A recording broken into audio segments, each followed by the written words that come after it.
అందరికీ నమస్కారం.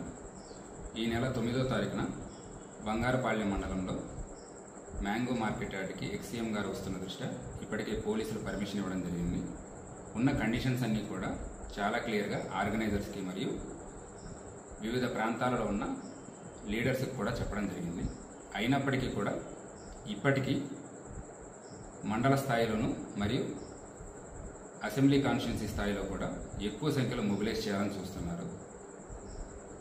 ఫీల్డ్ లెవెల్లో మేము ఇన్ఫర్మేషన్ తీసుకున్న తర్వాత ఇప్పటికీ కూడా సుమారుగా పొంగనూరు నుంచి 4,000 మందిని, పూతలపట్టు నుంచి 9,000 మందిని, చిత్తూరు నుంచి 5,000 మందిని, పలమనేరు నియోజకవర్గం నుంచి 4,000 మందిని కూడా మొబిలైజ్ చేయాలని చూస్తున్నారు.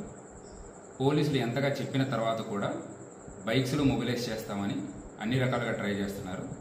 అలానే ఎవరైతే సరే బైకులు లేదా కారులో వెళ్లే వాళ్ళకి పెట్రోల్ పోయిస్తామని చెప్పేసి మద్యం మత్తు చూపించి అలానే మనీ కూడా ఇస్తున్నారని పక్కా సమాచారం మా దగ్గర ఉన్నది. ఇప్పటికే ఈ విషయం చాలా క్లియర్గా చెప్పేసి ఎవరైతే మొబిలైజ్ చేస్తున్నారో 377 మందికి మనం నోటీసులు ఇవ్వడం జరిగింది. ఈ నోటీసులో చాలా క్లియర్గా మెన్షన్ చేశాము. ఇది వరకు జరిగిన ఒక 3 ఇన్సిడెంట్స్ కూడా రాసి ఇక్కడ పోలీసులు చెప్పింది ఆర్గనైజర్స్ ఫాలో అవ్వలేకపోవడం వలన జరిగిన ఏవైతే లా అండ్ ఆర్డర్ ఇన్సిడెంట్స్ ఉన్నాయో వాటన్నిటినీ కూడా రాసి చాలా క్లియర్గా మనం విజ్ఞప్తి చేయడం జరిగింది. ఇప్పటికీ కూడా ఇంత చెప్పిన తర్వాత కూడా ఎక్కువ మంది సంఖ్యలో తీసుకొద్దామని చూస్తున్నారు. రేపు బంగారపాళ్యం మార్కెట్ యార్డ్లో జరిగేది కేవలం రైతులతో ఇంటరాక్షన్ మాత్రమే. ఇది ఎటువంటి పబ్లిక్ మీటింగ్ కాదు.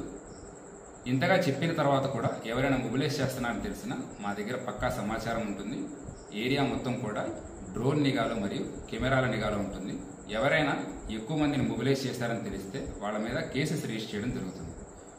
ఈ 377 మందికి ఎవరికైతే ఆల్రెడీ నోటీసులు ఇచ్చామో వీళ్లలో ఆల్రెడీ 55 మందికి మీద ఇంతకుముందు కేసులు కూడా ఉన్నాయి. సో రౌడీ షీటర్స్ కూడా కొంతమంది ఆల్రెడీ ఇన్వాల్వ్ అవుతున్నారు. ఆ పక్కా సమాచారం మా దగ్గర ఉన్నది. సో దయచేసి జనాలు ఎవరు కూడా చెప్పిన మాట వినొద్దండి. మీరు సొంత డెసిషన్స్ తీసుకోండి. ఎవరో ఏదో ఆశ చూపించేసి మిమ్మల్ని మొబిలైజ్ చేస్తున్నారు అంటే ఆ మాట వినొద్దు. రేపు ఏదైనా సరే లా అండ్ ఆర్డర్ సమస్య వస్తే అందరూ ఇబ్బంది పడవలసి వస్తుంది. నేను మరొకసారి విజ్ఞప్తి చేస్తున్నాను, లార్జ్ స్కేల్లో మొబిలైజేషన్ చేయవద్దు. కేవలం ఏదైతే సరే పోలీసులు ఇచ్చిన నియమ నిబంధనలు ఉన్నాయో అవి తప్పకుండా ఫాలో అవ్వండి. Thank you.